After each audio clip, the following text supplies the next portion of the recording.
NBA 2K20 tutorial number 1. How to make OP builds for yourself, and yes, OP builds, more than just one.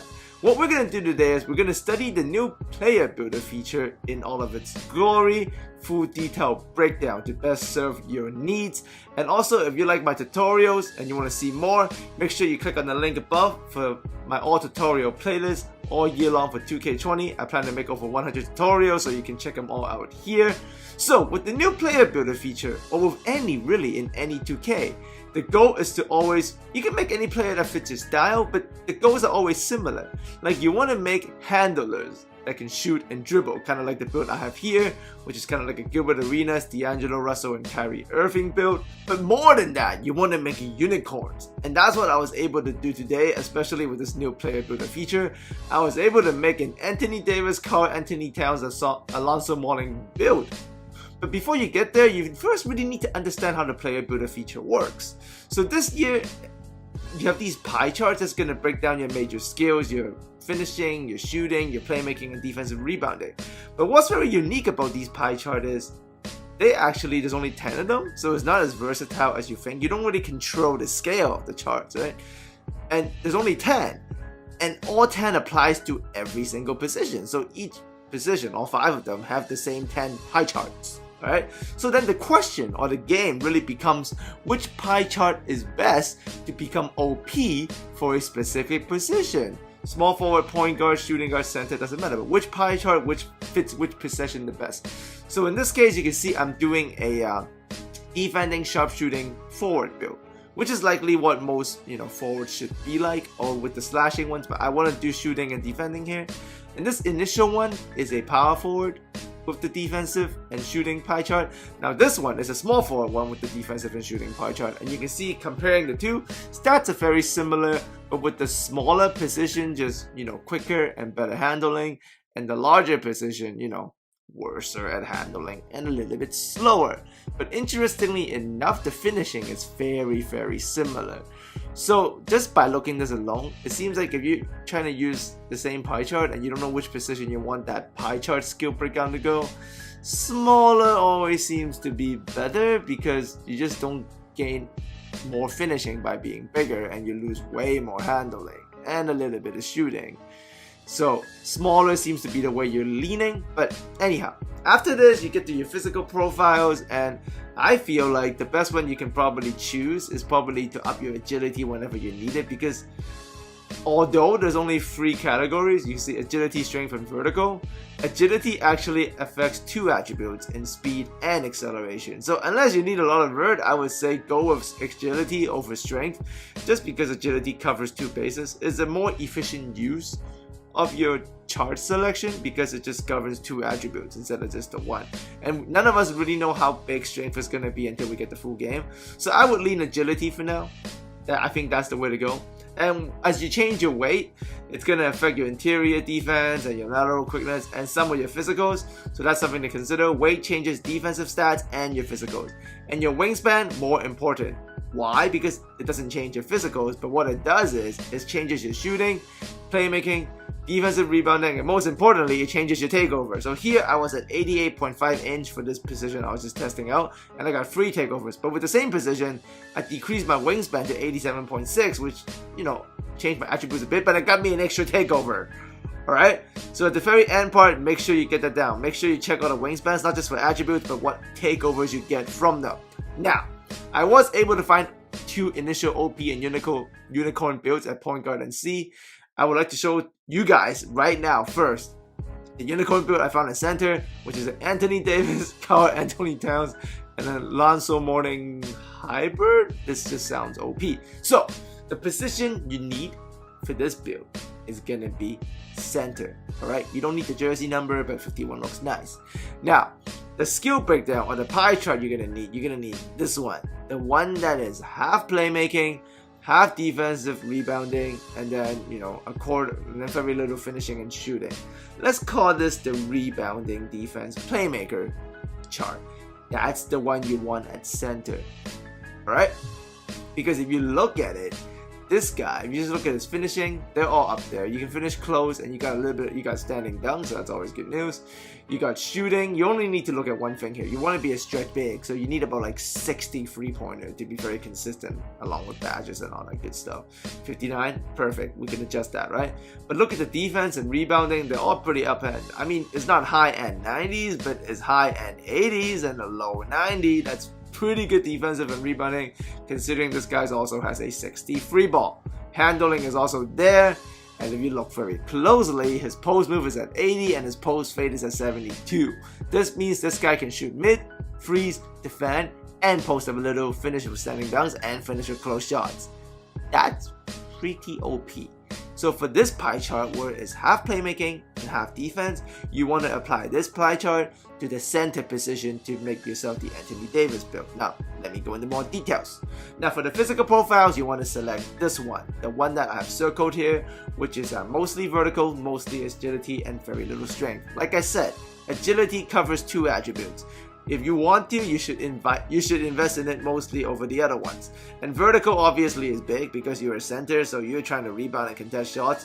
Vertical is going to be huge because you jump higher. Like I said, strength, we don't know really what it does. It's still relatively high at 69. And considering other positions people will be making, everybody feels like they will be downsizing because it seems like it's just more beneficial to be smaller. The fact that you have 69 strength being a center, that probably will get you through. But you're going to be pretty damn fast in the hedge, so that's good news. Now, the potential points, I have applied them here, and you can see this is what I have ended up doing. Obviously, you can't have everything. I've decided to jack up the close shot to 77 so I can finish, in the close range. I left standing dunk alone. I'll explain that later. But the shooting, I've obviously jacked it to the maximum. The goal was this whole thing was to create a shooting big man to best help the team and my teammates out. Because if you have a shooting big in Pro-Am or anything, my career, let's say Pro-Am, the moment you have a shooting big center, a stretch 5, your point guard becomes better. Like, he just automatically becomes better. It doesn't matter if your point guard is a 2K leaguer like Bear the Beast or like BP, or if your point guard sucks like a regular guy. Just the fact that you have a shooting center, that point guard you play with becomes better. Now, does he go from like an F to a D minus, or does he go from an A to an A plus? That's up to the point guard. But the thing is, if you are shooting big, your whole team becomes better, and you have way more offense you can run. You can go 5-out, you can go pick and fade. So that's why the shooting is so big, and that's why you have seen me jacked it up to the maximum. That I gotta get the free ball as close to 60 as I can, and I've done that there. And I've also jacked up the rest just to get the shooting badges, right? Because 60 3-pointer is not consistent. It's consistent if I give it some badges, and also if my point guard has some very good badges, or my teammates. So I need the 10 shooting badges here. That's why I have jacked up the shooting to as much as possible onto his caps. And then the next thing you can see, the playmaking has also been jacked up. This is because no matter how much you jacked up the finishing, you don't get badges that way, because there's just more finishing attributes. But if you jack up playmaking, you end up getting 18 playmaking badges. It's more cost efficient to get badges. That's why you want to increase majority of the playmaking. And because you're doing so, it gets the post move up. And since I already jacked up the post fade for the shooting badges, see, now I have some post synergy, which means if my center sets a lot of pick and pops and he gets a switch, he can post a guy to death if it's an undersized player, especially if it's a wing or something, because he's got 80 post move and 72 post fade. Defense and rebounding obviously has been jacked up to the maximum. I mean, at the end of the day, this guy is supposed to stretch the floor, but he needs to be able to defend. He anchors the end of the defense. It's been jacked up to the max, and you can see he's got very good defensive ratings. Decent lateral quickness for a big man, excellent blocking, excellent offensive rebounding, excellent defensive rebounding, and pretty solid interior defense at 84. And moving on from this, obviously, the next step is to select the height. What you want is 6'10". I know that sounds a little bit short, but hear me out. If you jack him to 6'10", look at the speed and look at the acceleration, that means this guy's going to be a pretty decent hedge defender. Now look at the vertical. He's going to be up there with the rebounding because of his attributes already, but with his vertical at 68, that's another plus. Now look closely at his defense and rebounding attributes. check out that. Now, I know the interior defense went down, but we're still at 80, and we can fix that. But look at the perimeter defense. It's gone up by 9, which is huge. It's cost effective doing it this way. Like, a little bit lost in height, but plus 9 in perimeter defense, plus 11 in lateral quickness. Please don't ask me why you want a big man to have lateral quickness, because he needs to play in the hedge. We just went from 46 to freaking 65. And the acceleration and speed has gone up just because we went to 610. Steal has also gone up by 8. Now this guy is a legit hedge defender. I mean, can he even switch a little? Maybe, but that's an insane hedge guy. At 6'10", with 69 steal, 65 lateral quickness, and 70 perimeter defense for big, alongside with the fact that he can shoot threes. Because if you take him down to 6'10", look at what the free ball is at. It's at 62 now. We have reached the goal of trying to hit 60, alongside with all those badges that we're about to get, right? And his post moves are still there. Close shot finishing is still there. This guy is looking more and more all around. Like, what can he do, right? Like, seriously. Okay, he can standing dunk. But why would you make a center to just standing dunk? If all I have to give up is standing dunk for all of this, I'm doing it, alright? Because this guy can hedge, shoot, defend, rebound, handle, pass, and post. Actually, he can do all that. And you'd be like, oh Sam, why not 6'11"? Well, 6'11", even though it's only an inch taller, you might feel better because, you know, everybody does 6'11" back then. But if you really look closely, the perimeter defense and the lateral quickness is not up to par. And the free pointer also is not there. At 6'10", you gain defense, shooting, and speed. And by a large margin. And you're only losing 1 inch of height. Take the 1 inch loss, alright? You take the 1 inch loss, boom, right there. I mean, this is not a 5'11", 6 foot issue, right? This is a 6'10", 6'11". It's still pretty tall, but at 1 inch, it's getting you a lot of attribute boosts, especially in ball handling too, which can come in handy depending on what kind of center you want to be. With the handling this high at 6'10", at 60 handling for a center that can also shoot the free, you can literally be like the fulcrum of an entire offense. This is another playmaker. This is a legit playmaking defensive rebounder, and that's amazing. That can shoot free balls. Now for the weight, don't even hesitate. Jack it up to 280. You want full weight, and you will ask me why? Because all weight really does in this game is it changes your strength, and it either increases or decreases your interior defense and lateral quickness. If you jack up this center build that I have showed you to 280, you get +7 interior defense and -3 lateral quickness. He's still at 62 lateral quickness with the very high perimeter defense that we got on him because he's 6'10". At 87 interior defense, I'm gonna be 280 all my life. Like, +7 interior defense. This makes up for the fact that going down from 6'11" to 6'10", we lost a lot of interior D, but the fact that now you're full weight, you gain it back. I mean, at 87, you take it. We're looking at an 87 interior defense with 90 plus defensive rebounding and a 62 free ball. And post fades, legit post fade. 79 post move, 72 post fade is legit. Like, I can fade with this guy. And then going into his wingspan, jack it to like 90.9, which is the final one I do suggest you. You do that, what happens is, yes, your free ball goes down, but it's still at 60. Remember, our threshold is 60, but now the block is at 89. So this guy is now, even though undersized, 6'10", relatively undersized, but everybody's going to be small on the court, right? 6'10", 89 shot block with 87 interior defense and a 60 free ball and 78 post move and 72 post fade. That's a guy that can do everything for your big. And but the fact that he is a stretch big, your point guard, once again, like I told you earlier, automatically becomes better. And his takeover badges, nothing too great. And playmaking badges just kind of sounds kind of funny. But he's got glass and rim protector. I mean, I'll take the rim protector. That's not the end of the world, right? Once you do all this, you're gonna end up with this guy. And I made him early, I think, built. But you're gonna end up with Anthony Davis, Karl Anthony Towns, and Alonzo Mourning tri-hybrid or whatever. This guy can literally shoot threes, play make, defend the rim, and rebound. He just can't standing dunk. I mean, unless you're obsessed with standing dunk or something, like, take it. This is the guy. Two-way playmaking, center, defensive, rebounder. Now, as some of you already know, Mike Wang, lead developer of 2K20, has came out and said that you can get to 96 relatively quickly. One day is possible if you win a lot. So I'm assuming we can all get to 96 super fast because that's what Mike Wang said. And if you get this guy to 96, those are his final attributes, as you can see there, with the 77 close shot and the mid-range. Once again, 3-pointer at 60. That's the end goal. You got the post fade. That's down, but it's still pretty high. You get the post with 78, but look at his defense, rebounding is all there, and look at all his badges, look at his physicals. This guy's fast, he can hedge, he can do absolutely everything you need from a big man, and just by standing around, he's helping. So this build also probably, like, if you're a very skilled player, it's gonna be nasty, but like even if you're a low skilled player, you're still helping out your team just by using this build, because you can do everything just by standing around. You're helping. The badges, since we don't have the full game, obviously we don't know exactly how they really interact, but this is what I would probably envision doing. So I only have one finishing badge, so probably the pick and roller, obviously, because I still want him to be a roll threat, right? Just because I'm a shooting big man doesn't mean I can't roll into the paint. Like, that's just silly. I can roll into the paint. It's a dunk. I mean, it's a layup. If it's open, I'm taking it. If it's a slip, I'm taking it. This guy still has decent close shot finishes.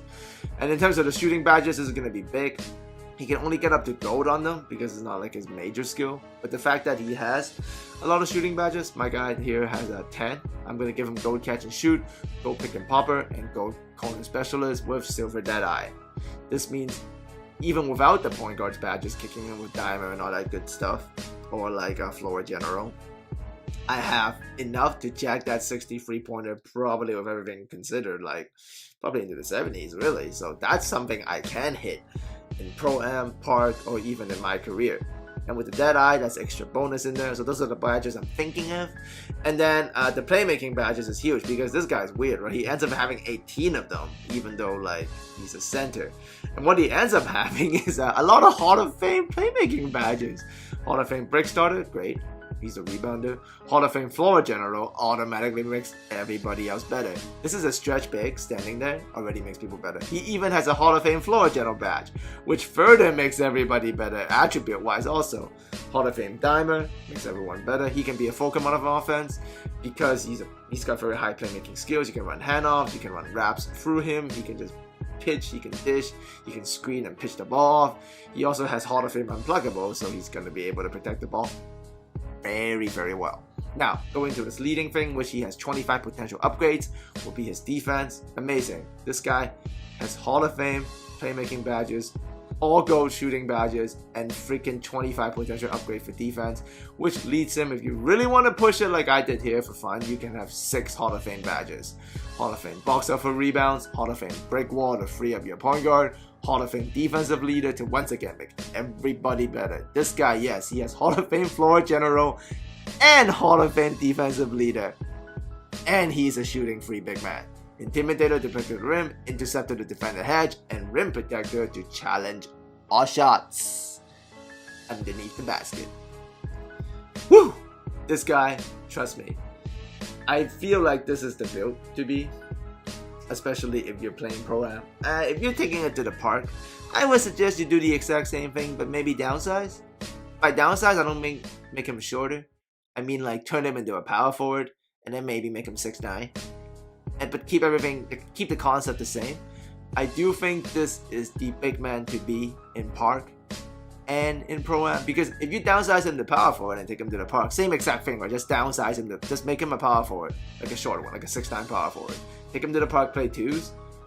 The guy can handle. He can probably handle better as a power forward, and that's just ridiculous. I mean, I'm gonna actually try that, downsize and take him to the park. But for Pro-Am, there's no other way. Like, why would you not make this guy 6'10" center, defends the rim, shoots the free, stretches out the floor, Hall of Fame defensive stopper, Hall of Fame floor general. Everybody that plays with this center automatically becomes attribute-wise and skill-wise. There's not, you can't beat it. Like, he's got 90 freaking defensive, like he's gonna get up to 90 defensive rebounding eventually. And he's got like 87 interior defensive, like high 80s blocking. Like, I don't know what this is. Like, I mean, I don't want to say it's a mistake by 2K, but like this big man is just all around fun. Now, it comes down to though, the 3-point shot is at 60, but with very good badges. So your teammates are gonna make you a better shooter because if your point guard is good at passing and he's got Hall of Fame dimer, he'll hit you up. But your shot timing is everything. I would suggest play with this build and just take the shot meter off and gain the further bonus of getting your shot timed right. You're a center. You can probably use, guard shots or wing shots, but you don't need the shot meter when you're shooting threes of a center. So take the extra bonus without having a meter. So now you're really jacking up your 3-pointer while still getting all the good stuff, which is defense, physicals, playmaking, and like I said, at the very least, post fade. Like someone like Plondo from Bucks GG, someone I work with professionally at 2K League, this is perfect for him, especially for the offense we have designed for him. So everybody watch out for Island Gang because holy hell, they're gonna be nasty with this if Hondo decides to go this way. And if you guys enjoyed this video, add me a like. And I also have the point guard build that I have sitting there. I'm slowly perfecting it, and if you guys want to see that, just hit the like button, leave it in the comment section, and I can show you guys that on the next one. But definitely with the way player builder is, I do believe this two-way playmaking, defensive rebounding, free ball shooting menace of a center is the OP build of the game at this stage of the game. The skill gap is there though, because you gotta hit post fades and hit your threes, but like the opportunity is there. This guy has the attributes to be able to do everything. So just take this build, and if you want to take it to the park, downsize the power forward, make it a little bit shorter, everything the same, it's gonna be just as good. Especially for those of you who can handle, like this is a power forward with some L shakies and some walk back, especially with gamers this year, the L stick and the LT, which actually gives you boosters and stuff out of crossovers from what I've seen. Power forwarding this guy and taking him to the park would be nasty. So as always, thanks for coming by. If you enjoyed the content, just let me know, and I will see all of you very soon once again, because 2K20 is back and I am back for good. Very excited, and shout out to Bucks GG as always. And yep, I'll see all of you guys next time.